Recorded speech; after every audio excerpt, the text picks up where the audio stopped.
امریکہ کے phone number سے ایک تابان کی کال آتی ہے اور وہ کال ایک ایسی لاش تک لے جاتی ہے جس کا صرف دھڑ سلامت ہوتا ہے، نہ تو سر بچتا ہے اور نہ ہی ہاتھ پاؤں باقی ہوتے ہیں۔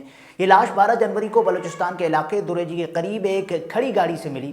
بلوچستان پولیس نے اس لاش کو ایدھی کے حوالے کیا۔ فیصل ایدھی یہ کہتے ہیں کہ اس لاش کو ایدھی فاؤنڈیشن نے لاوارث سمجھ کر دفنا دیا۔ مبینہ طور پر یہ لاش مصطفیٰ کی تھی جو 6 جنوری کو کراچی سے لاپتہ ہوا تھا۔ پولیس یہ بتا رہی ہے کہ ارمغان اور شیراز بچپن کے دوست تھے اور فرسٹ کلاس سے لے کر 7th کلاس تک ایک ساتھ پڑھے ہیں، جبکہ مصطفیٰ عامر سے ان کی دوستی بعد میں ہوئی تھی۔ یہ تینوں نیو ایئر نائٹ پر ایک ساتھ تھے، وہاں پر ان کی تھوڑی بہت بات چیت ہوئی تھی۔ 6 جنوری کی رات کو ارمغان نے مصطفیٰ عامر کو فون کر کے بلا لیا تھا۔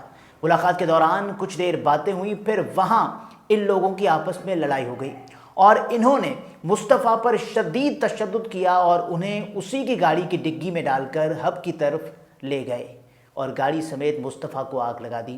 یہ وہ وقت ہوتا ہے جب مصطفیٰ کی والدہ پولیس کو اپنے بیٹے کی گمشدگی کا بتا رہی ہوتی ہیں اور ان کو اندر ہی اندر ایک شک بھی ہوتا ہے کہ مصطفیٰ کے لاپتہ ہونے کے پیچھے ان کے دوست ہیں۔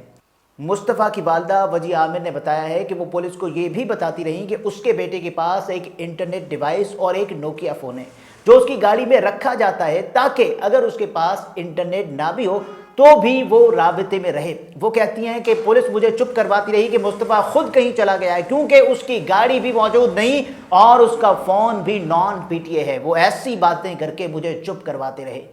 ناظرین، یہاں سے مصطفیٰ کی والدہ کے شک کا دائرہ ارمغان پر بھی جاتا ہے اور وہ کہتی ہیں کہ مصطفیٰ کے لاپتہ ہونے کے بعد اس کے باقی دوست آ کر وضاحت دے چکے تھے، مگر ارمغان کو میں جب کہتی تھی کہ آپ آؤ تو وہ کہتا میں نہیں آ سکتا۔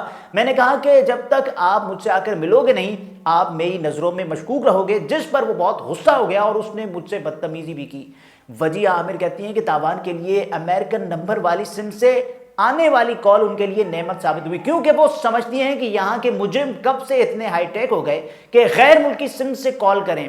اس کال کے بعد یہ case anti violent crime cell کے پاس منتقل ہو گیا۔ پولیس کا شک بھی ارمغان اور شیراز پر بڑھتا گیا۔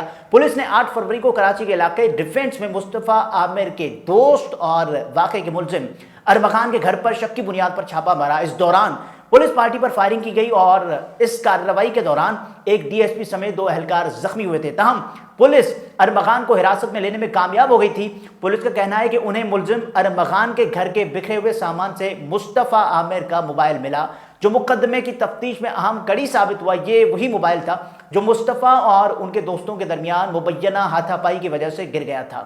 پولیس نے بنگلے سے جدید ترین اسلحہ اور 64 لیپ ٹاپس بھی برآمد کیے ہیں جن کے بارے میں پولیس کا کہنا ہے کہ ارمغان اور اس کا دوست شیراز کرپٹو کرنسی کا کام کرتے تھے، اس کے ساتھ ساتھ وہ کال سینٹر آپریٹ کر رہے تھے۔ مگر کراچی کے صحافی یہ کہتے ہیں کہ مصطفیٰ، ارمغان اور شیراز یہ تینوں ڈارک ویب چلا کر منشیات بیچتے تھے اور مصطفیٰ کے پاس کچھ ایسا مال یعنی منشیات آ گئی تھی جو اس کے دوست چاہتے تھے کہ مصطفیٰ ان کو دے اور وہ مل کر بانٹیں اور اس سے اسمگل کر کے نوٹ چھاپیں، مگر مصطفیٰ اس پر راضی نہیں تھا۔ کچھ صحافی تو یہ بھی کہتے ہیں کہ مصطفیٰ اپنے دوستوں کے ساتھ مل کر منشیات بیرون ملک اسمگل کرتا تھا اور اس کام میں ان کو کچھ اداروں سے وابستہ لوگوں کی معاونت بھی حاصل رہی ہے۔ اگر اس سے جڑی اگلی ویڈیو دیکھنا چاہتے ہیں تو چینل کو سبسکرائب کریں اور بیل آئیکن پریس کریں۔